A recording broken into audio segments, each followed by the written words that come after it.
Hi, everybody. Welcome to another episode of the Pink Elephant Podcast. I'm your host, Dr. Debbie Akerman, and today we have an incredibly special guest, somebody I consider to be a real superwoman in the true sense of the word.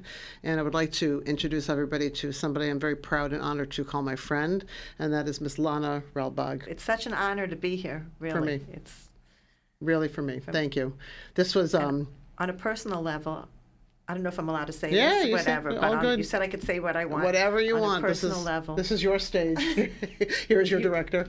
You are very kind-hearted, and you might be a big therapist, and you've got a whole Thank you. list of degrees, Thank you. but you have what you really need is the good heart, Thank and you. you've been really, really, Appreciate that. I especially appreciate how good you've been to my children. Well, that is not difficult. Your children are magnificent. My kids are very friendly with two of your kids, and they are both unbelievable human beings. I don't know if we're allowed to whatever, but your daughter is an incredible powerhouse of a woman. She has energy that could literally light up LA, and your son is probably the kindest soul that has ever walked into my house. He drips sweet. And he knows how to handle my son, which is amazing. Who we love. I love him. He's adorable. But he and your son get along very well. But he comes into the house, and I'm just telling you, there's just this like unbelievable calm, unbelievable happy. He's a treasure. Your kids are wonderful. So from one mother to another, thank you. I appreciate it.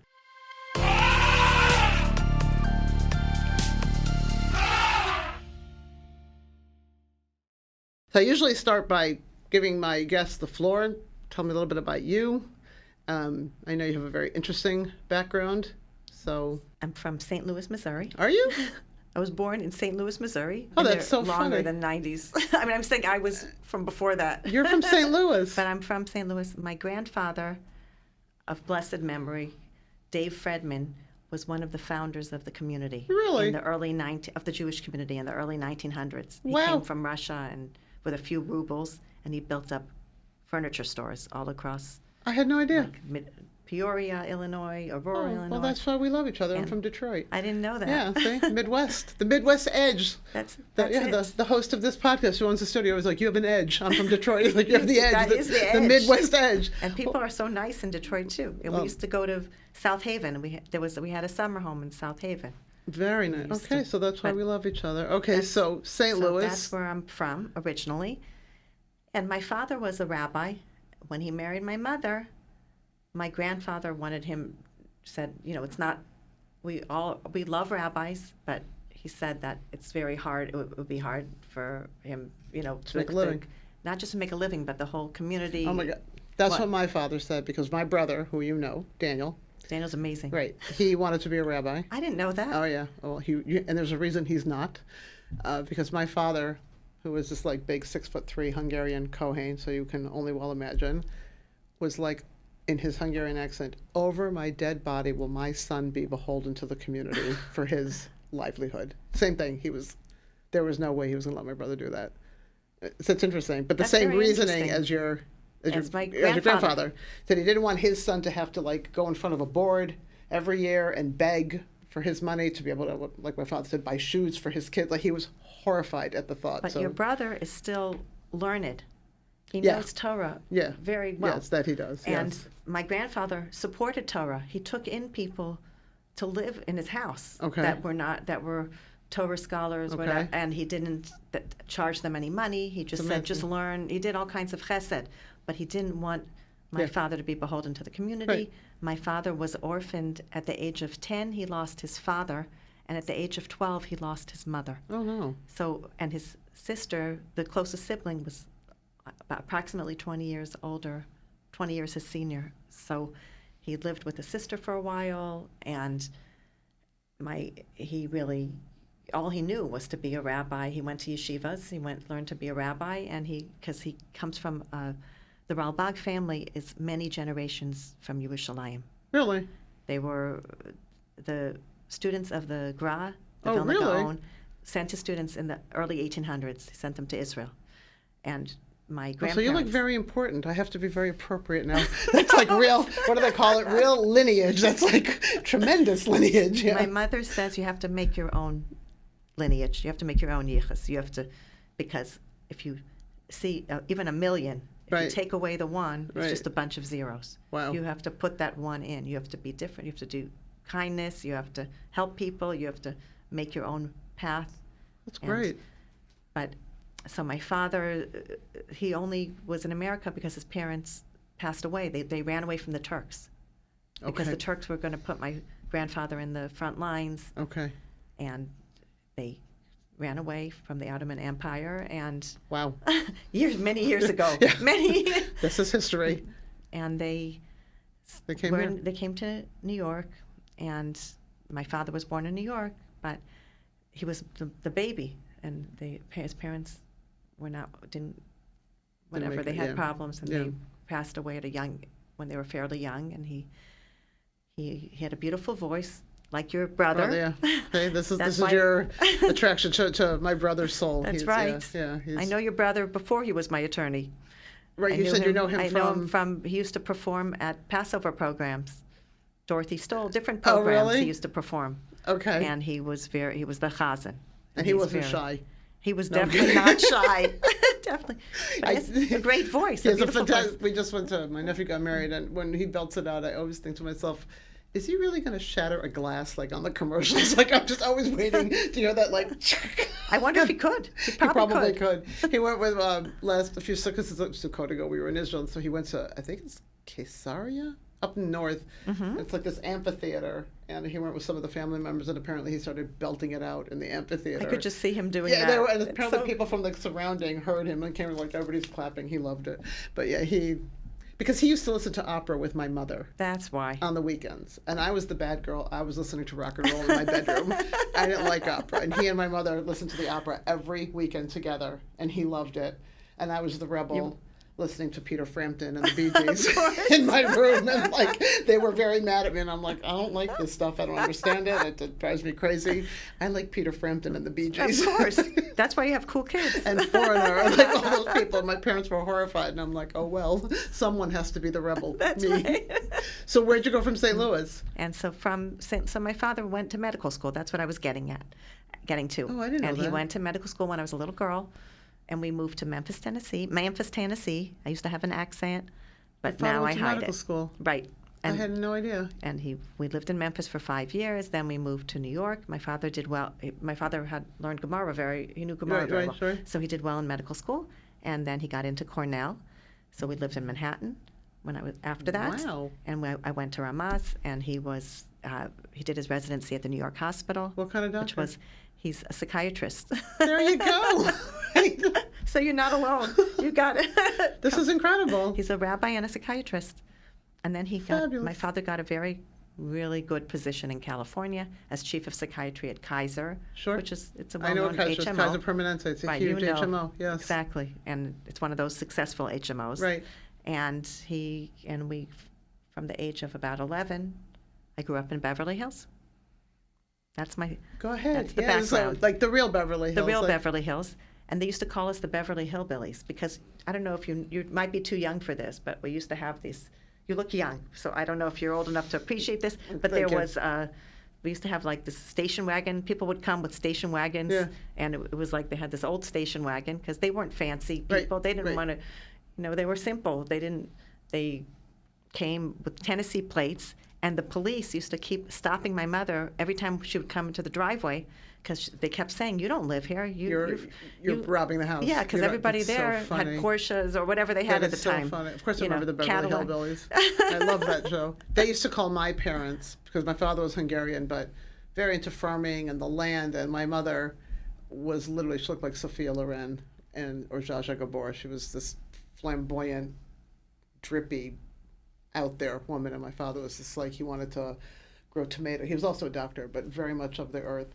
So they used to call my parents Green Acres, the Green the Acres, farmer. sure. And so he was a farmer, and my mother was With Zsa Zsa Gabor, right? Yeah, Zsa but Zsa Gabor. she has a Hungarian. She's Romanian-Hungarian, so it fit perfectly. So my father's out tilling the soil, and she's got her red nails and I can see that. like If you go blonde, maybe you would look like that. You know? I'm starting to look a lot like her. That's what people are telling me. She was beautiful, so I'm okay with that. So Beverly Hills, did you like it? It was very it was shocking coming from Tennessee, Sure. but I guess the Manhattan thing helped a little bit. But in those days, people were very friendly, and it was more an out-of-town place, Okay. LA, and it just was unusual because I went to Hebrew day schools till 8th grade, and then for the high schools weren't so good at the time, and I wanted to get a good I wanted to have a better education, so I went to Beverly Hills High School, 90210. Come on. I did. Are you serious? I did. Like that's really the zip code? That's really that was our zip code, 90210. Okay. And I went to that high school, and I knew all these movie stars, famous people, because some of them were in my class. Who And was some in your people. class? Okay, drop a name. Give me a name. But, or some of the children of, Okay, like who? like Raquel Welch, you know who that is? So her Sure. daughter was in my class, Really? Tani, and then there was. What was her name? Tani Welch. Tani, okay. And then Ella Fitzgerald, who's Sure. her niece, Karen Gilmore, was in my class. Really? And Michael Lawrence, Stevie, and Edie. Sure. Michael and Edie Lawrence? Edie Gourmet. Yeah, Their son, really? Michael, was in my class, but he passed away. It was sad. Who else? And the youngest Cassidy was in my class. David Cassidy's Really? youngest brother was in my class. Pat. That's I hysterical. mean, you guys are going to all know my age now if you figure out their ages. No, I mean, but, hey, listen, this is me. But probably the most famous was Angelina Jolie. Was not in my class. She's younger, but she was at my brother's wedding because my brother's wife was friendly with her? was very friendly with her. Like she also was from LA. We had a very different. So you kind of like hung out with her at the wedding, and like how are she was you? at the wedding. Yeah, I'm saying like I hung out a little bit It's with her, hysterical. and her father used to go to shul. Her father, they're not Jewish. Her I father. was going to say I had no idea that they were Jewish. Like, I didn't know that. Her father was John Voight. He Yes. was from MASH. Yes. And he is not Jewish, but very pro-Jewish. So he used to go to shul. He used to come, like a lot of the people who are writers for television are Jews. Yes. And some of them are Orthodox Jews. So there was someone, Sal Turteltaub. He's not Okay. alive anymore, but his children, I've seen his children produce movies and things. One of his kids had a bar mitzvah, so John Voight came that time. He's come different times at different events. And So if you would call Angelina today and be like, "Hi," it's I have to Lonna. remind her who I am. I don't But know she'd if be okay and with she's that. different. Also, Right. I don't know what I'm allowed to say on here. I don't want to get too political or whatever, but I She know has a she did different- some things for Yeah. pro. Yeah. She has a different political view. She has a different Right. political view. Okay. But you went to Raquel Welch's house? You hung out Very with different Tani? political view. Yeah. So you hung out with Tani Welch? Like at the... I actually didn't hang out with her in school. I saw her, like I knew who she was. I know who these people, like I'd say hi. We'd know who these people are, like different. I went to Akiva with my brother. I had 10 kids in my entire graduating class, so we have a different upbringing here. Like, Southfield, 48076, very boring. my daughters went back to Detroit. My mother was alive to see my mother and my stepfather. And she came back, I'm like, so what do you think? She's like, this has got to be the most boring city I have ever been in my life. I'm like, well, this is where I grew up. Just like, the only thing that's interesting is the traffic pattern. The traffic pattern. Serious. She's like, and she's not a party girl. She's a very religious state girl. She goes, I don't know how you grew up here. It is the most boring place I've ever been in my life. I'm like, Really? It's And I've been Detroit? there, and I didn't think it was boring. I thought it was special. The people are I thought the lovely. people the are people lovely. are amazing. I came in the winter. I was looking at properties there. One of my clients wanted to buy buildings there. When the Really? buildings were all bombed out, I guess at some point, Yeah. I think when there were these people who were working for automobile companies, Yeah. they had a lot of, there was like very low, the rents, Right? whatever, It's there were Detroit. problems. Nobody wants to live there. Yeah. Okay, but I think it there was a comeback, and I think it's doing better now. Yes. Like people it's still the Midwest. Like, we'll get into your real estate thing in a minute, but what you sell like a closet for in Muncie, you could buy 3 houses for That's in Detroit. right. I mean, it's still Detroit, Michigan. The people are fantastic. Fantastic. But it's a very It is very cold. small. Oh, I love that. Yeah, I'm into the snow. We love snow, but it's a very small. Everybody knows everybody. When I would go to the bakery as a kid, and there's no cell phones in those days. The guy who owned it, old Mr. Weiss, the Hungarian guy, I'd walk in, he's like, call your mother. I'm like, okay. And everybody would be like looking at me, calling my mother. Yeah, 100%. Where were you? You're 5 minutes late. I'm like, okay, I'm here. And just like, you could hear her on the other end of the phone. Like, okay, I forgot to tell you, bring home 2 rye breads. I'm like, okay, I will, Mommy, no problem. Hang up, go to the next door, call your mother at the, the butcher store. Like, she just followed me. Is this in Oak Park? Yeah. Oh, nice. Thank you. We grew up in Southfield Oak Park. Right, kinda right like near this. Yeah. Southfield and Oak Park. Sure. Did you get into real estate when you were in Los Angeles? I was pre-med at UCLA. I was a biology major, but you invited me here, so I'll give you my background. The things you know about people, yeah. My father's a doctor, and I was always interested in medicine. I'm interested in biology, and particularly nutrition, biology and nutrition. Okay. And I ended up going through some difficult personal experiences. I got married very young. I went through some difficult things, and I decided to go into business.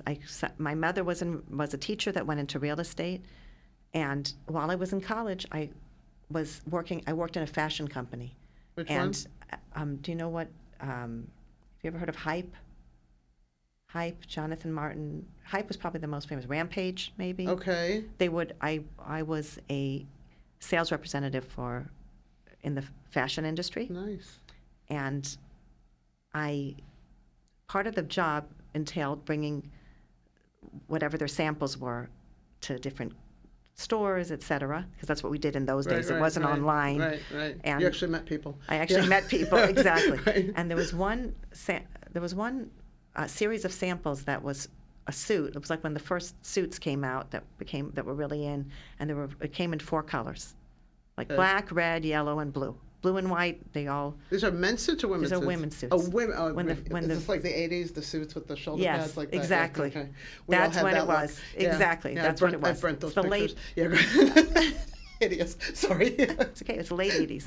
That's when it was. Big hair, big shoulder pads. Yeah, big hair, big shoulder pads. Big earrings, big blue eyeshadow. Now, My mother worked for a top company. It was called Beverly. It was Fred Sands Estates. It was Estates of Beverly Hills. My mother dealt with a lot of movie stars. I don't know what I'm allowed to say because it might be personal. Just like me, whoever I dealt with, I can't really say. Yeah, you can in leave business, out, you can leave out but there were information. famous people, and those type of women from these very high class, very fancy, types of backgrounds don't like anyone to have the same outfit. Right. They won't. Some of them wouldn't even tell you if they bought something where they got it. Correct. And I came to visit my mother, and by the end of the day, I had sold many of these suits in all 4 colors, and they called it the Fred Sands uniform. Fred Sands was the company name because the women were coming and going the next few weeks. My mother kept seeing women who bought the suit in yellow and blue in each color coming and going. That's why they called it the uniform. And my mother said, "You're making a big mistake. I know you're, in school and you want to go whatever I was doing. And I know now you're working in fashion, but if you can sell this suit to all these wealthy women, you should be selling real estate where you're going to make much more, and it'll be much more interesting for you." So I said, all right, I'll try it. And then I went into real estate, and I actually loved it. What I loved about I always told myself, I'll never be a salesperson. I felt very uncomfortable with salespeople. When I would go into a store, I knew the outfit that I was trying on did not look good on me. It was not flattering, and they would talk me into buying it. They'd push it on me, tell me how great I looked, and I knew they weren't telling me the truth. So I felt like if I'm in sales, I'm going to be lying to people. I'm going to be fooling them, and that's not my way. I want to help people, and that's why I wanted to do medicine. And I didn't realize that you can help people in so many different ways. A therapist, we know, helps people. You help a lot of people. But in any thing in life, you can help people. Well, housing is huge. And housing, I have so many, either they have problems and they're in foreclosure, and I do short sales. I don't know if people are familiar with short sales. I do foreclosures. I try to help them so they can move on with their lives, so they don't just lose the house. Sometimes I've helped them get the house. I get people to help them buy it back. They get loans, whatever they have to. So other people take loans or lend them the money. Before I went to social work school and became a therapist, I worked in real estate. You're kidding? No. Wow. I'm from Passaic, and I also had like a very rough, and I had to get a job very Hold quickly. on one second. Why am I being interviewed? We have to interview you. Something's wrong here. Next time you'll sit here, I'll sit there. This is like my spot now. No, so I had to do something very, very quickly. Things were like pretty not good, so I took a real estate course. I don't remember where, somewhere in half hour west of Jersey where you went and you did the course and you had your calculator. I remember the guy saying, real estate people are terrible in math, but they always know how to do things times 6%. And I was like, okay. And I sold residential real estate in Passaic for like 3 years. And then I decided to go to graduate school. Wow. But I'll tell you why I liked it. I felt the same thing you did. I can't sell something I'm not passionate about. And a house or an apartment to me is where you made your memories. You created happiness in there. Hopefully you created like a safety. I think I was very much seeking safety at that point. And so I would take people through the houses, and I'm not a great business person, but I always created like an image for them. I don't believe that. Well, I'm not going to get into that. I'm not going to analyze you here. But I always like took the people through the house. I was like, this is the playroom, and this is where your kids will play, and then you'll walk into the kitchen. This is where you'll serve supper, and then you go for a bath here. And I had this whole vision of how they would have this. I'm telling you, I was seeking safety. Had this like very cozy house vision, and I did well. I am sure you did. I loved it, and I love houses. Houses I love. Can't you do therapy on the side and come work with me? I'm licensed in Jersey too. We'll talk. It was because I believe everybody, and that's a very social work value. Everybody should have a place of, if it's a rental, if it's your house, but it's like a sanctuary. Exactly, where you go at the end of the day, and there's something beautiful on the stove that you cook or is cooking, and the family is there, and then you go up to your comfy bed. It was really like a spiritual, like I'm helping people create a haven, and I loved it. I think that's beautiful. I loved it, and everywhere I went, I'm like, oh, here's, and we deal with the Orthodox community, a lot of kids. I was like, here's your playroom. I was big into the playroom. Here's your playroom. You can put up the shelves here, and here's your kitchen. Got a great flow, and I really liked it. But then the market kind of crashed. It was in 2006 or something. Yeah, it crashed. I'd say 2007 was the top, and 2008 was when they had the mortgage crisis. And that's when I went to social work school. Good for you. I said I was either going to become a broker, open up my own place, but then I hadn't been doing it as long as you did. And the other thing, working on commission made me really It's very nervous. I am going to share with you before we go on, because you're going to crack up. I was once doing this closing.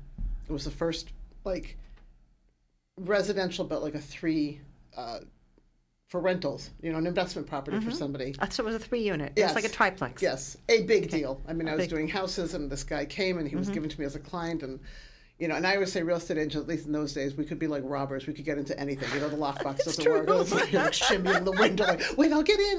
1 minute, you're jamming the key. I've climbed through windows. Exactly, I could do everything. So he's going to buy this thing, and this is huge. And I'm telling you, that time in my life, I needed every dime that came my way. It was really bad, and the closing was set for right before Pesach.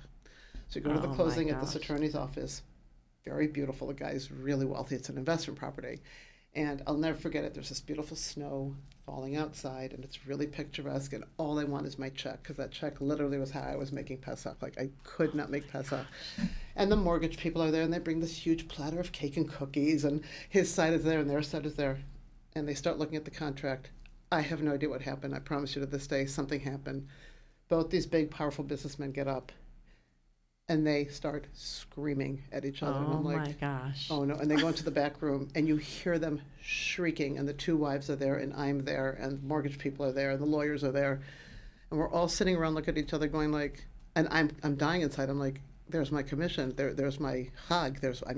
What am I going to, I need this money like you cannot imagine.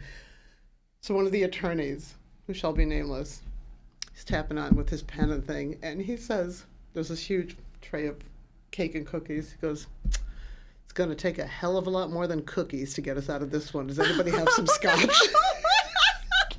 Cracked up. I'm like, he's right. And then, everybody laughed, and then they came back. They were both beet red, and I'm holding my breath, Lon. I'm like, going like this. They signed the papers. Oh my And I went out, took my gosh. check. I went out in the car. I deflated. I'm like, God, that was close. And then I said, I can't do this. I need a steady. I have had years like that where it was just very hard when nobody was buying and things like that. You need nerves of steel. And you also don't want to pressure people into buying when you want to help people. It's like in the Bible, the 7 lean years and the 7. Everybody always says I always tell people that. Yeah, in the good years you have to put it away. That's Because it's cyclical. That's right. It's about 7 years. Really? The cycle, that's what it is. It's just like in the Torah. The fat cows and the starving cows. That's right. Wow. We never want to get to the starving cow No, we part. don't. How long have you been doing real estate in Rockland? Because your name in Rockland is Real Estate Rockland Lonna. Your name is all over. in Rockland. I've been in the real estate business I've been licensed since 1987, but I started in California. No way. I started young. I started in California. Yeah, we're roughly the same age. Let's just put it that way. That's Okay. 2 years after. I mean, that's like 4 or 5 years after high school. It's very close. That's right. It was. You know this business inside and out. I would say I have a lot of experience, and what I found, in Rockland, I opened the company in 2002. First, I Wow. was flying back and forth to LA, and even though the commissions are bigger in LA, I said, I really can't do this. I'm going to have to open something here. And I started all over In Rockland. in Rockland. And got a New York license. Got a New York license. Now I have a Jersey license, a Connecticut license. I do commercial and residential. And I realized that I'm grateful for the hour you have carved out of your empire. It's just like- this is an honor no, to come but this here. is It's not, thank you. This is incredible. And you're so much fun. You know, I think you and I I don't can feel like agree a- on you either laugh or cry, and it's much better to laugh. Like crying ruins your mascara. So I mean, It's true. You know, We don't want that. Okay, so you are the best real estate person in Rockland. We'll just Yeah. put that out there. Yeah. Okay. I try my best. Your neshama, your soul, needed to be a social worker, to go into therapy, to get your PhD or whatever you did, and you're a doctor. That was your path. So it's interesting you say that because I do addiction medicine. That's my specialty. And 70% of people who go into this field are either in recovery or have a close family member that went through it. So there's a lot of like lived experience in this field. 7 out of 10 that end up doing addiction counseling. It's a large percentage. It's like I always say, like 7 out of 10 cardiologists did not have a heart attack, and 7 out of 10 ophthalmologists did not have eye surgery. That's right. And if you're an OB, 7 out of 10 of those did not have a baby. That's so right. But I appreciate that. That's incredible. Thank you. And such a need for addiction. There are all types of addictions too. And I do them all. So I Wow. love it. I love the work. I know how important that is. It is extremely it is. important. No, I love it. But you have another area of your life that you're very well known for, which is our elephant of the day. That's not my Lonna Ralbag side. That's my Lonna Kin side. So tell me about your Lonna Kin side. Okay, so my Lonna, and please forgive me because it's also personal, but I Yeah. want to share so I could help people. If this is Amen. going to, whoever, I hope that this will. I am absolutely positive it will. That's the purpose of this podcast. So I went back to my maiden name recently, but I was known as Lonna Kin. I'm waiting for a get since 2004, so that's 20 years, from Israel Mayer Kin, who got married in March, I think it was March 20th, 2014. We've been divorced since 2007, civilly divorced completely, separated since January 2005. And he got married in 2014 without giving me a get. The wedding was covered by the New York Times. I was on the cover of the New York Times. I would have brought my articles, whatever, but I guess you could show it at some point if someone wants to see this. And his whole wedding event was there? Was also on the cover of the New York Times because people came to protest from California. okay. They drove up to Vegas. Some people flew, and people came from in Vegas itself and other places to protest. So to just like, for people who are not from our circles, in Judaism you have to get a divorce. It's called a get. It's called a get. It's the religious divorce. Correct. The man gives it to the woman. And if the woman does not get it, she's not allowed to remarry. Correct. Right. And he has been withholding this Jewish divorce decree from you since 2004, 20 years. So you separated from him before that in 2000 and... January 2005, but I asked for the get and filed for divorce in 2004, December Okay. 2004. Okay. Hanukkah. So for 2000. 20 years, he has refused to give you your divorce, but yet he managed to remarry. He got remarried. Rabbis would not officiate. He found a corrupt rabbi from a corrupt Jew, Beit Din. A Beit Din is a Jewish court of law. Right.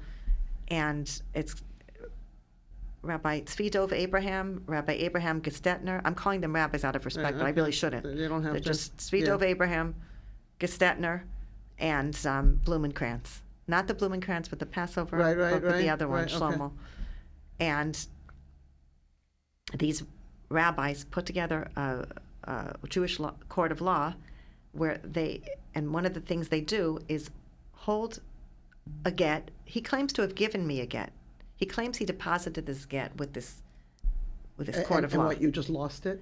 Like you we have no way of misplaced it getting like your earrings? Like, oh shoot, where is it? Exactly. That's a joke. That's a bad I joke. know, it's like- okay. You got to joke about it. I mean, What else can you literally do? like what? You threw it out with yesterday's paper and you can't find it? Like Exactly. what happened? So he says he put it at a He Jewish claims to plate. have left it. Now, I'm not the only one. There are many women who Yes. are young women who are Hasidic. Many of them are Hasidic. Some are not, but most are that their husbands found out about this and where they can supposedly deposit some kind of get when this get is not even accepted by other rabbis, because if there even is a get, we don't know because we never saw it.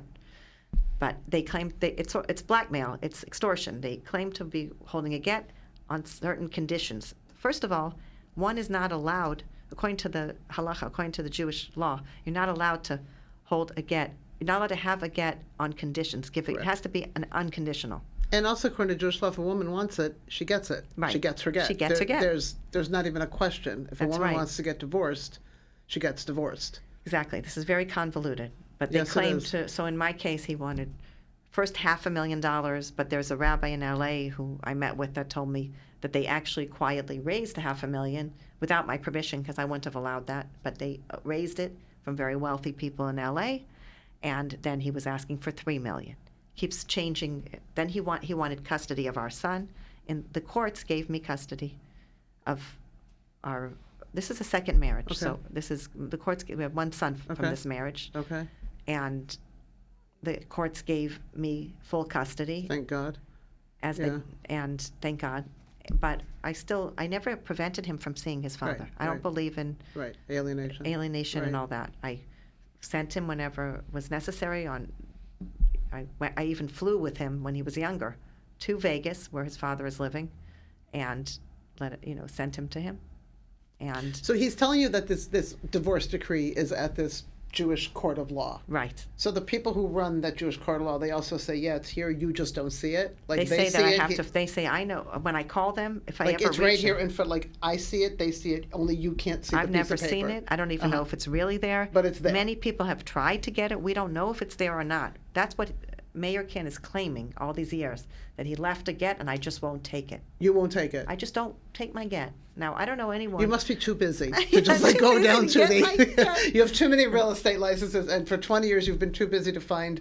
Where is it in California, in New York? It's Supposedly. at 17 Mosier Court Oh, in and Blueberry Hill. yeah, sure. In Muncie, New Well, you York. clearly have been too busy for 20 years to make a Exactly. 20-minute drive. Well, you understand. Yeah. And okay. people, and actually, I was there It's a at joke, protest. people. It's a Yeah, bad joke. Yeah, bad joke. Yeah. I was there with big rabbis, and a lot of people hundreds of people protested, trying to get into this Gestetner's place, and he just didn't open the door. And he doesn't answer the phone most of the time, but when he does, the few times I've actually reached him, he said, "Oh, you know what you have to do to get this." He makes a different excuse. He tells one person one thing and one person Well, another. what do you have to do now? He doesn't ever tell me. I never know what I have to do. First, he said some of the things he said was money. I have to give up my son. That was now our son is 22 years old, so he's not. There's no custody anymore. Right, He does right. what he wants. Right. He said, I have to take everything off the internet. So I did actually take.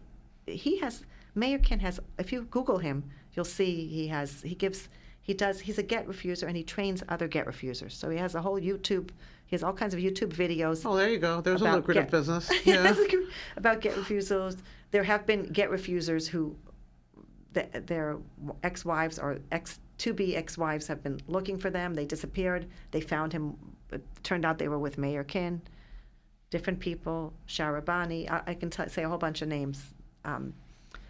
And he's in they're Las Vegas. He's in Las Vegas, and he protects and helps these get refusers. He's What not is allowed to like a rehab, like a Airbnb for them, like what? Something like that. I don't like know a hotel exactly. for get refusers. Like, Something like that. He you can helps check out them. anytime He you teaches like, them. but you can Yeah, never leave. Right? Is that right. is that what Hotel it is? California.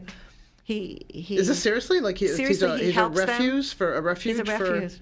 Yes. Refuse, I'll get it, garbage. Refuse and refuge, A both. refuge for these men, and they hang out with him?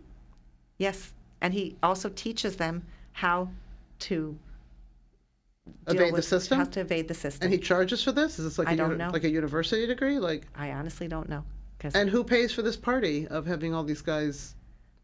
I can't answer you because I haven't spoken to him in years. And he remarried. He remarried. He had one of these rabbis from this illegitimate Jewish law, Beit Din, Jewish law of Jewish court of law. The man was named Rabbi Tzvi Dov Abraham. Mayor Kin flew him to Vegas to officiate, and he's the one who married him. Mayor married a convert from Brazil, and he tells her that I'm crazy. I just don't take a get. I won't pick it up. So she believes it, I guess, because she's been married to him for 9 years. And actually 10 years. March 2014, so 10 years. Wow. And even though there were so many people protesting at her wedding, and so many, she must know something is off, but I can't explain this. It's very strange, the whole thing. But he has been withholding a get all this time and just claiming, not just him, his family tells people also that that he gave a get and I just won't take it. When in this process did I mean, I've worked with a lot of women who are divorced, and it's always the runaround and, okay, do this and come to the Jewish court of law, but no, there's like... Which is so wrong. Totally. And then it gets pushed off, just like and so a regular chauvinistic court. Yeah, and so misogynistic. It's ridiculous. And it goes and it goes and it drags on and it drags on. And these poor women are really they're just running circles around. It's horrible. Right.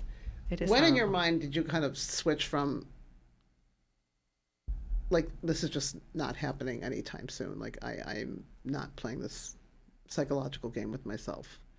How long into the 20 years is really a long time. Actually, when we separated, he looked me in the eyes and said some very foul things, which I don't want to repeat because it's not classy and it's not proper, and I don't have to say Lashon Hara. But he basically told me he's never giving me a get. He said it, right? Looked me in the eyes. Did you want out of the marriage? Did you leave him? I left him. So you left him. So that was it. I tried to make it work. I went to therapy, but I got pregnant right away within a few months, and I didn't want to. When I saw that he had serious issues, I couldn't. It wasn't healthy. I had other kids living there, my own children.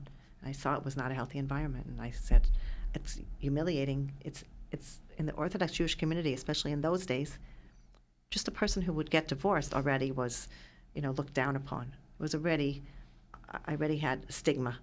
And to get divorced twice, it looks like something's wrong with me. Right. And I said to myself, should I be out there and people will think something's wrong with me? Or should I worry about my kids and not worry what people think? And I chose your children. Chose my children. I said, I'm going to do what's best for my children. I knew I was doing the right thing. I don't regret it. I know I did the right thing, even though it's not hard, it's not easy in general to go through these divorces. And even then he said, I'm never giving you a divorce, and he walked out. Did you believe him? I didn't know what to believe. I figured I would try. I tried. I tried for years and years. Then he moved. There was a get law in New York. I figured he'll have to get me a get. Dan Schwartz was my attorney. He was advising me, but we didn't expect Mayor to move to California to circumvent the get law. That's what he did. He moved to that's California. What happens? You moved to California, now you're not. He moved to California. Then I had filed for divorce. Then I was told I looked into it, and attorneys and different people told me that the woman, if the woman is the plaintiff, it's harder to get a get. It's better if he wants the divorce. So I filed a motion to discontinue the divorce, and then instead of coming back and divorcing me in New York, he moved to California, established residency, and exactly the day after 6 months passed, because that's the time it takes to establish residency, he filed for divorce. And then everything was bifurcated. We did custody and child support were in New York, and it was only the divorce there. But if he filed for divorce, he doesn't have to do, that has nothing to do with a religious divorce. That was a civil divorce. He only wanted to file for civil divorce so he could get remarried. Now, looking back, I realize what he did. He wanted to withhold the get so I would never be able to be remarried. Do you ever scream? Sometimes, but 3 times a day, 5 times a day? Like, do you break plates? I mean, like, can we give you something to smash? I'll ask Marvin's permission. Like, what? Marvin is the studio owner. I mean, how do you handle this frustration? It was very frustrating, of course, through the years. I did everything I could, and I still have been trying to get the get. And I realized that he might never give a get, so I had to come to peace with myself. And I said, if I'm not going to, I don't want to, I have to do what's best for myself, for my children, and I guess I'll just live like this because I feel very close to Hashem. I feel close to God. I feel that I have a lot of what they call hakarat hatov. You said some people might not be. I have a lot of gratitude for life and for the good, the beauty in this world. There's a lot of good here. There's a lot of kindness among people. There's a lot of... Which is incredibly generous of you, considering... I mean, it's the community that you believe in so strongly. See, the Jewish religion happens to be, I think, an extremely good religion to women, if you follow it. If you follow it, it's actually a very positive religion for women. Exactly. If it gets convoluted, it is not a positive religion for women. But if you actually go according to the letter of the law, it actually treats women fairly well in this religion. Yes, I agree. Okay, but somehow, and I don't know how or why or what, it was the system distorted. got very convoluted. I think it's partially because the ketubah, the Jewish marriage contract, was meant to protect women because Correct. Years ago women didn't work. Right. They didn't have jobs. They didn't have the same. It wasn't the same level as now. Women were going to have regular jobs and make a living and everything, and they couldn't support themselves. So if a man decided to divorce the woman, she would have nothing. Right. And they could just marry other wives, and she would be stuck. So the ketubah protected them, but now it's been twisted. Used against them. It was used against them. But there are rabbis who have tried to give. Actually, through the years, there are big rabbis who gave heterim. They dispensations, permission. Yeah. Permission to get remarried. For who, the man or the woman? For the woman. But a lot of people don't know about it. Not just for the man. What do you have to do to get that? For example, it depends on the rabbi, but Rav Avadia Yosef, and before that, many, many big rabbis in the 1200s. I have freed women. Sometimes, for instance, if a man went to war, right, the women would, and they didn't come back. Right. There were ways that they gave them a dispensation. Dispensation, and there are also sometimes they signed it before, but sometimes they didn't. There's something called a get zikah, a get. There's all kinds of different ways to get a get or to get a heter. Sometimes rabbis have said that the kedushin, the actual marriage ceremony was not according to Jewish law. It wasn't. There are loopholes like this, and there's bittul kedushin, like nullifying the marriage. Have you ever tried for any of them? I tried it, but my marriage was not like, it wasn't, it was kosher. It was accepted. See, I don't think so, because I think here I am showing you my ceremony. my thimbleful of Jewish law knowledge, and like I'm going to get like a barrage of negative comments, but there's something called like a mekach tos, like you get somebody who I received a heter. I have a heter. I am allowed to get remarried, according to several rabbis. So, people in Yerushalayim, people in, this is only, it's only been a few years that I've had this. That's why I went back to my maiden name. Let's find you someone to go on a date. Well, how exciting. I need a break. No. If anybody knows a wonderful man for my very special friend. Wait, you could get remarried? According to several rabbis. How many do you need? You need one. I mean, that's great. But I have several, and in Yerushalayim too. But this is great. What's great about this is I see there are other women who have done this too. They can't always do it. Sometimes they cannot find... They analyze the case. So you had several rabbis analyze your case and say to you, you can get remarried? Yes, but there's always, these things are controversial. There are always rabbis that are going to say, you can't. And but does that matter to you? what matters to me is I feel free inside. I feel that I have my freedom from this. That's why I went back to my maiden name. And also, I feel that this is an opening for other women because, frankly, the system is really messed up. The system's incredibly And I have messed to up. say The messed system's up. ridiculous. But wait, And but I'm very because- excited about this. I'm already planning what you're going to look like at your next, you know, I'm thinking of your engagement ring. I've got something very special planned in mind. But so if you wanted to, if you chose, you could say, okay, I'm now ready to have a relationship and I'm all good. As long as the man would agree. you can have a relationship. Well, I think that's wonderful. This makes me very, very happy because I think it's wonderful for you.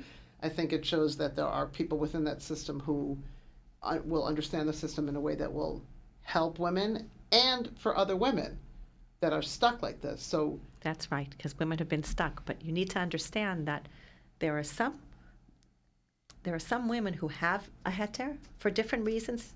They don't tell people they have a heter because they're scared. They're afraid that people won't want to go out with them, so they just say they have a get. But I'm not doing that. I'm telling everyone I have a heter because I want to change the system. you know, it's the same. It's very interesting. The same thing in my line of work when, God forbid, like a young person commits suicide or has an OD, and you always know because there's like some little blurb in the paper. That's right. They didn't wake up. Like, no. 20-year-olds don't just go to. I mean, not that many. Yes, can it statistically happen? Of course, but not every between 20 and 30-year-old who goes to sleep and doesn't wake up had some kind of weird heart problem or an aneurysm. I mean, Exactly. it's just not statistically what's going on. But it's Correct. always shoved under, like, just didn't wake up.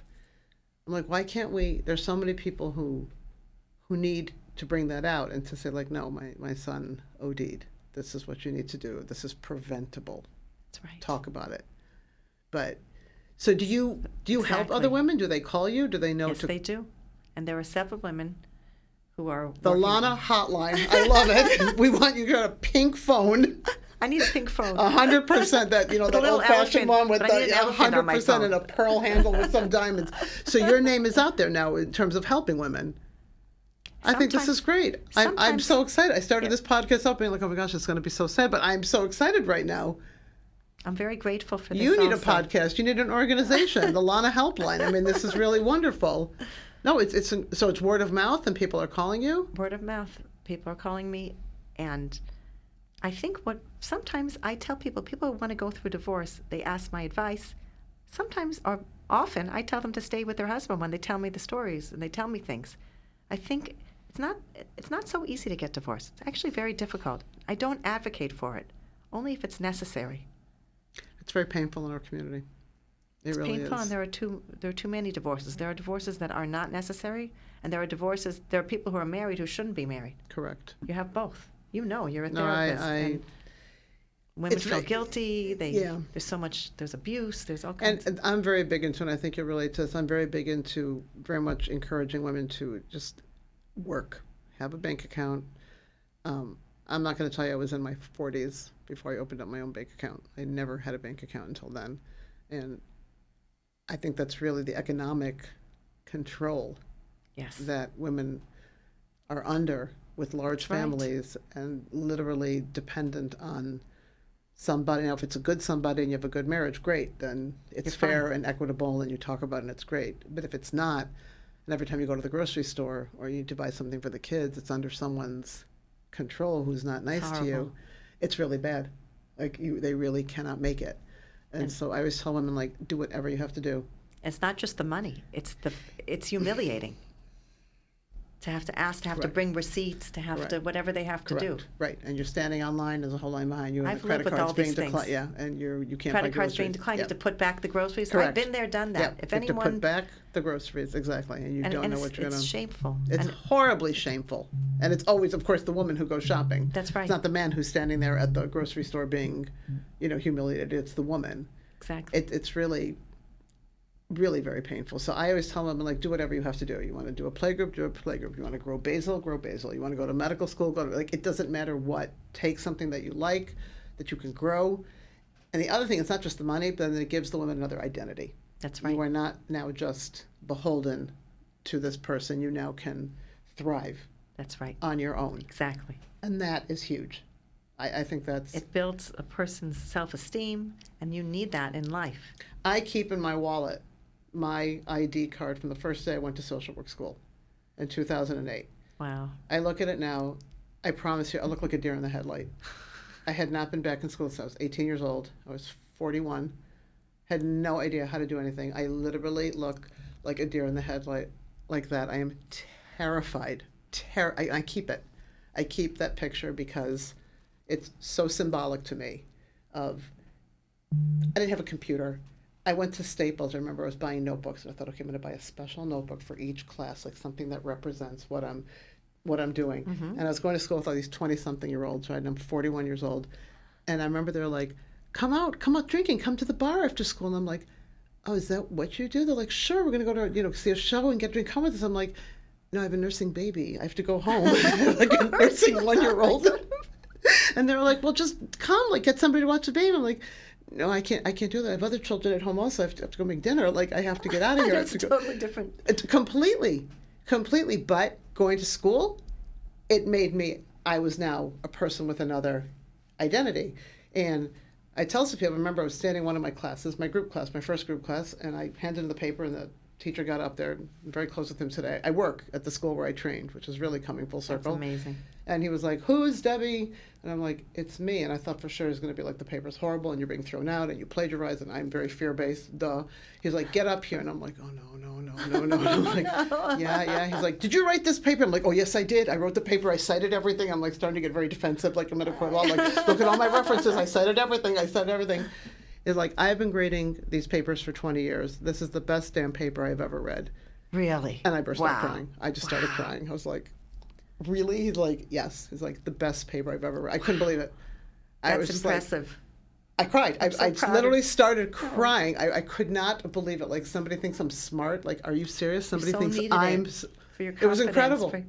It was incredible. And so this is the way to break free of that, is for women, I think, to just start to create something. I would love to see that paper. Yeah, I have it. I think I saved it. But you're doing social work. This is social work. You're not just a real estate agent. I mean, you're doing social justice. This is exactly what we do. You're doing empowerment. Women are coming to you. You have like this whole underground, above ground movement.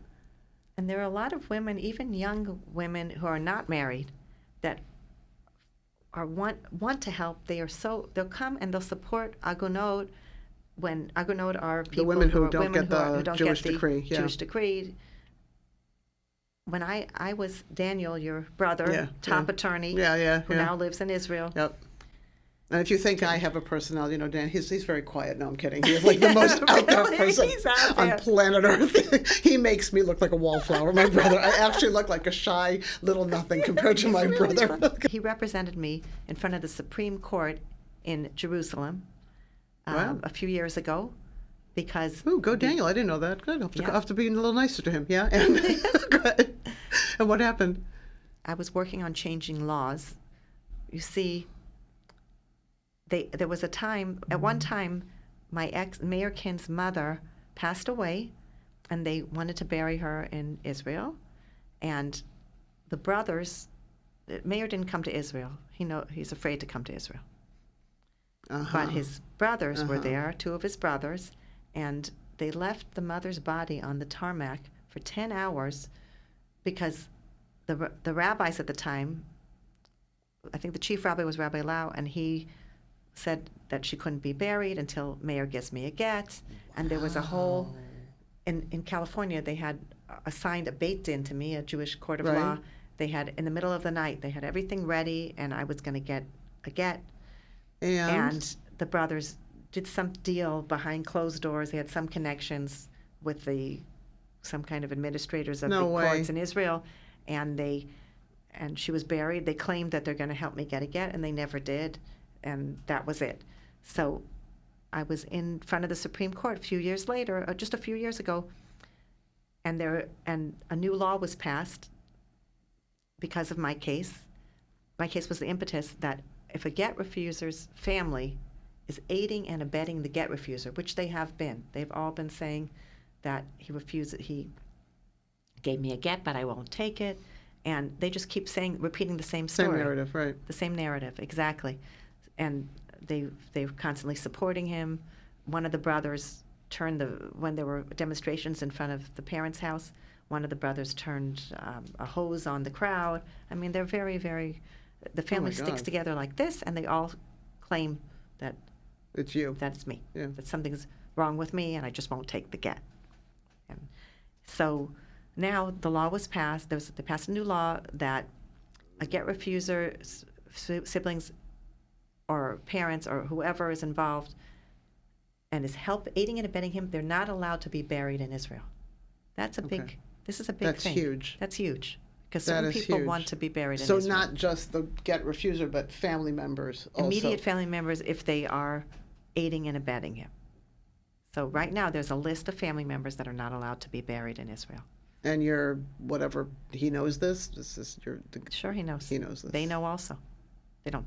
I don't know what they're doing about it, but this is one example of somewhere where I was an advocate for women in this way, that I stood up, and because of my case, we were able to change the laws, and that law has been used now as my case as a set of precedents for other people who now have been able to get gets because their ex-husbands are afraid, they don't want to have the same problems, and now they gave Gittin. Wow. And there were single girls who heard that I was going to be in court. A lot of people were there to support me. Some married, some single. In Israel? In Israel, they all really? came. Americans that were there, people from other countries, and Israelis, and everyone. There was a whole big contingent of people.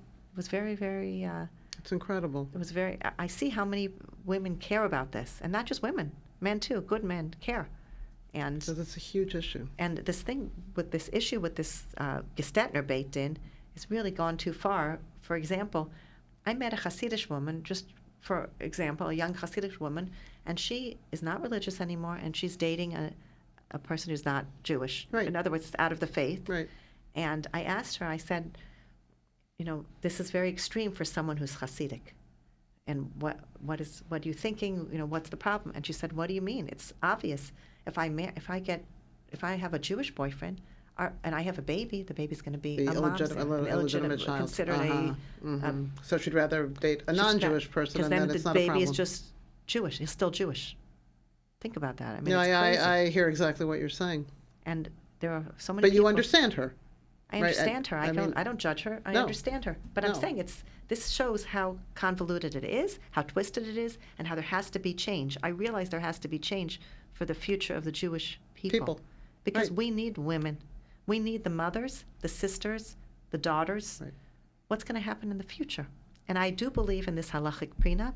Rabbi Willig and Rabbi Schachter put that together. Rabbi Willig once told me that my case was one of the cases that was the impetus for that prenup. There's a few cases, but mine is one. And there's many, many different changes in the system. There's a new law in California that was passed. It's called the Coercive Control Act.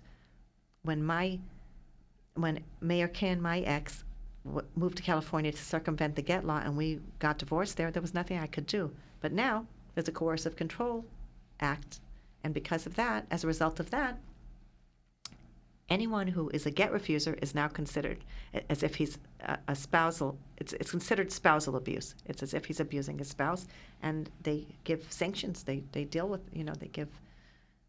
You're doing incredible work. And it's getting, and the fact that the social media. It got out in social media. The Flatbush girl, with all the things she's doing. I did. She did a whole clip on my story because my story is. I didn't even tell my whole story. It's really crazy. I don't know what I could say here or what I can't. Well, you'll come back. We're going to do part 2 and 3 and 5. I'm planning the part 2, 3, 5. But I've 1 or 2 or 3 or 49 final questions before we have to go. Sure. If you look at the community as a whole, like a pizza pie, right? You're encouraged by the community, 50%, disappointed 50%. You think no, 10% of the community is right and just, and the other 90% need a lot of help. Like where are you falling now in this? The community has disappointed you. I mean, I'm thrilled that now you have the rabbi or several rabbis that said you can move forward, which makes me the happiest person. But as a whole, do you feel let down by the community? Are you asking that if the community has? Are you claiming or stating that the community has disappointed me because I do not have an actual get, And they did because not. it took you years It took me years and to even years get a heter. to get, yes, I mean, for years. I mean, look, if you get divorced in the outside world, and I think all Jewish women, religious women think about this, divorce is very rough and it's very hard and it's the death of a dream and it's painful. I don't think there's this, even if both people wanted it, it's a hard transition. Hard. It's definitely hard. But you can, let's face it, you can go out, you socialize, you can go out with a guy, you can have fun, you can have a serious relationship and not seriously. You have choices. You want all men are creeps, great, but you have this whole world in which to choose from. Have fun, do what you want to do. That's right. That choice was taken away from you for years. Years. That's right. And I think you're amazing to be like, I believe in God and I believe in the goodness of the world, and that's fabulous.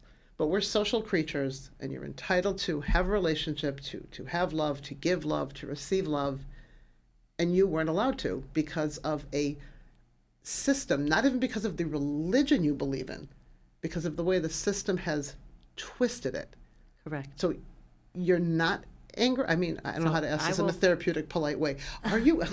Tell me how you feel. Talk to me about how you feel. Yeah, we will not lead the witness. Yeah, it's not about you, Debbie. Yeah, how do you feel? It's a very good question, and there have been years of pain. I would wake up every day and say, this is so hard because I can't have a partner in life. I can't have a best friend. You can't even go out. I couldn't go out because I felt that if I would go out and I felt I was chained, like a married woman. That's how I felt. Right. That's how in a certain way, people still consider me to be chained. Certain people, I'm limited as to whom I can go out with. Some people will not go out with me, I'm sure. And of course, I had days of pain, different times. I realized this is going on forever, and it's frustrating too. You meet with the rabbis, and then it's constant holidays, and they never do what they have to do. And then I realized, and some people don't care, and then people say things like, "Oh, there's two sides to the story," and then they, my ex can be charming, so there are two sides. It's not a matter of two sides. Even if the wife is a terrible person, right, and the husband doesn't give a get, it doesn't matter. It's right. Wrong. That is wrong.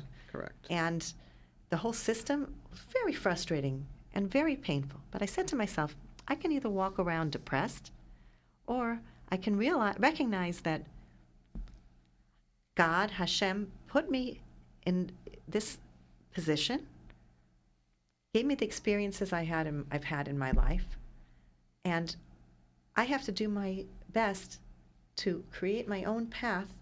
And in that path, there must be a need for this to happen to me. There must be a deeper reason. There's a deeper purpose in life. There's a reason why anyone goes through anything. Mm. I am not judging anyone who's been in the Holocaust or who've had terrible pain, right, personal levels, deaths in the family, anything. How can I ever judge? I'm a human. Other people are human too. So I'm not angry with the community. I'm not angry because, first of all, anger is only going to hurt me. Right. Anger, people get angry and it just gives them high blood pressure. Yeah. It destroys them. Right. I don't want to be angry. I don't agree with a lot of people. I don't agree with their perspective. I don't agree with people who support Mayor Kin or any of these get refusers. I think that they're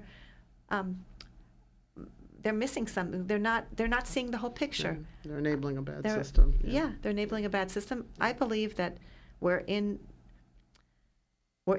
this is Olam HaSheker. This is the world that is not false. That is false. Right. And I believe that there is a higher good, a higher power. I believe in God extremely strongly.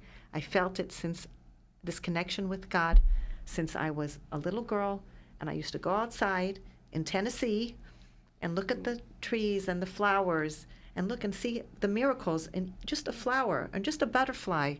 And I learned how to pray, and I would thank God for giving me the ability to have another day and to see the sunshine, and when I was in California, to see the ocean and all the beauty in this world, and for giving me good parents and whatever good God has given me. I thank God for my children, for my parents. We have two eyes. With one eye, you have to look down, and with the other eye, you look up. You can always see someone is better than you. Someone's prettier, smarter, more accomplished, more wealthier, whatever, and then you look down. There's always someone with less. The point is, I'm where I am, and I have to do my best in my position and understand that sometimes everybody's human. We're all in this olam hasheker. We're all in this world of falsehood, and people are taken over by negativity. They're taken over by the Yetzer Hara, which is the evil inclination. Evil inclination. Right. We all have good and evil. Sometimes we're in a good. Sometimes I'm in traffic and I really resent that person who went in front of me, and I want to. That's what you resent. Okay. That's your resentment. Okay. That's impressive. Yeah. I'm just saying. But then I say, okay, maybe they had a hard day. I talk to myself a lot. I say, maybe that person had a hard day, and I should just be sensitive. Or if someone screams at me. I've had clients that have been very aggressive, screamed at me for different things, even when I tried to help them. And I say to myself, maybe they have a real problem. They're not, I try not to judge anyone. I work on this. This isn't natural. This is something I work on. I realize that I have good days and bad days. Everybody has good days and bad days. I do not angry. I think people should realize that if they're angry, they're hurting themselves. Right. And I don't even hate Mayor Kim. I don't hate my ex that won't give me a get all these years. I realize that he's limited. Yes. I realize that Yetzer Hara took him over, evil inclination. He has some agenda. I'm not angry. I feel that something's wrong. I feel that I feel that he is ill, emotionally ill. I feel that he has problems, and I hope that God heals him, and I hope one day he realizes that he should give a get, even if I don't need it anymore. I really don't need the get anymore in certain ways. And I already have my children, so I don't have a biological clock anymore. And I look at it this way. Now you can just look to a future. But I want other men and women who are going through this, because there are men going through this too. Yes. Sometimes men, yes, they want to do the right thing. They want to give the get, and the woman wants millions of dollars from them and everything else. Right. I've seen it both ways, but usually it's the woman, just the way the system is. But anyone who's in a difficult relationship, you can have an abusive wife too. Yeah, for sure. Whoever's in difficult relationships or having difficulty in life, I want them to be empowered and realize that they can get out of this situation. They can move on. They can move, even if they try to work on their marriage, maybe that's one way. It depends. Not an abuse. If someone's abusive or someone's a sociopath, you can't. Someone's borderline personality disorder, or whatever. Narcissist, right? It's narcissist. Right? It's difficult. I'm not telling people to stay with narcissists, but I'm saying there's always hope in this world. God gives us challenges, but He gives us hope, and it's a blessing. It's a real blessing I feel it's a real blessing to be Jewish and to understand the Torah. Right. The Torah, my parents always taught me, the Torah is perfect and people are not. But in the Torah, there's pain in this world. Yes. And when we have even when we have loss, which nobody can, when we lost someone in the family, whoever it is, that cannot be. It's very hard to repair that, because we miss that person and we want that person, and the pain is so great. But it's such a blessing to know that we even believe in resurrection of those who passed away. That's amazing. And when I go. Sometimes I go to pray at the Ribnitzer Rebbe, different. The graves of holy people, the Lubavitcher Rebbe, the Ohel. Yes. I go to pray, and there's a sign at the Ribnitzer Rebbe. There's a sign with the blessing, and the blessing is that blessed are our God, who revives the dead. Like there's. You are just an incredibly future-oriented and hopeful optimist, which is amazing. I want to thank you for joining us. Your energy is incredible, and I think you need to be. I feel your energy too. I feel you need to be speaking internationally. Am I allowed to do this on camera? I don't know. Absolutely. I really like you. I love you. You're amazing. You're a good woman. I love you too. Thank you. You're a very good woman, and we are going to book a world tour for your lecture. Oh my gosh! No, you have an unbelievable energy and unbelievable faith that I'm in awe of. Thank you, hurry up, because Mashiach is coming. Amen. We're going to do it quickly. Thank you, Lonna. Thank you so much. My pleasure. Thank you for inviting me. Anytime. We're going to do this again. Thank you all for joining us for an incredible episode on the Pink Elephant Podcast, and we'll see you soon.